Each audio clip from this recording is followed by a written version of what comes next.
অনেকে মনে করে এটা সরকারি জায়গার মধ্যে আছে, কিন্তু না, 374 দাগে সম্পূর্ণ ব্যক্তি মালিকানা জায়গার মধ্যে এটা গড়ে উঠেছে। দাদারা এগুলো চাষাবাদ করতেছে, আমাদের কৃষি জমি। তা আমরা আমাদের নিজস্ব জমি, সেই সুবাদে আমরা আমাদের কাজ শুরু করছি। চাঁদপুরের মতলবে নদীর তীরে চলছে মাচার উপর রেস্টুরেন্ট খোলার প্রতিযোগিতা, নেই সরকারি অনুমোদন। তবে রেস্টুরেন্ট মালিকদের দাবি নিজস্ব জমিতেই গড়ে তুলেছেন রেস্টুরেন্ট। তদন্ত সাপেক্ষে অবৈধ প্রমাণিত হলে ব্যবস্থা নেওয়ার কথা জানিয়েছে বিআইডব্লিউটিএ।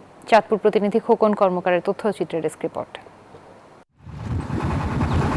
চাঁদপুর মতলব উত্তর উপজেলার ৭ নং লঞ্চঘাট এলাকার ধনাগোধা নদীর তীর অবৈধভাবে ব্যাঙের ছাতার মতো গড়ে উঠেছে মাচার উপর অনেক রেস্টুরেন্ট। এই রেস্টুরেন্টগুলোতে নেই কোনো সরকারি কাগজপত্র। তবে নিজস্ব জমিতে রেস্টুরেন্ট করে তুলেছেন বলে দাবি মালিক পক্ষের। অনেকে মনে করে এটা সরকারি জায়গার মধ্যে আছে, কিন্তু না, 374 দাগে সম্পূর্ণ ব্যক্তি মালিকানা জায়গার মধ্যে এটা গড়ে উঠেছে। দাদারা এগুলো চাষাবাদ করতেছে, আমাদের কৃষি জমি। তা আমরা আমাদের নিজস্ব জমি, সেই সুবাদে আমরা আমাদের কাজ শুরু করছি। তদন্ত সাপেক্ষে অবৈধ প্রমাণিত হলে ব্যবস্থা নেওয়ার কথা জানান বিআইডব্লিউটি এর এই কর্মকর্তা।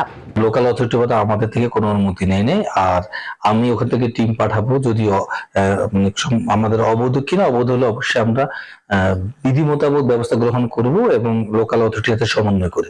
দখল আর দূষণে নদীর গতিপথ যাতে হারিয়ে না যায়, সেজন্য শীঘ্রই অবৈধ দখল উচ্ছেদের দাবি সংশ্লিষ্টদের। Desk report, news 24।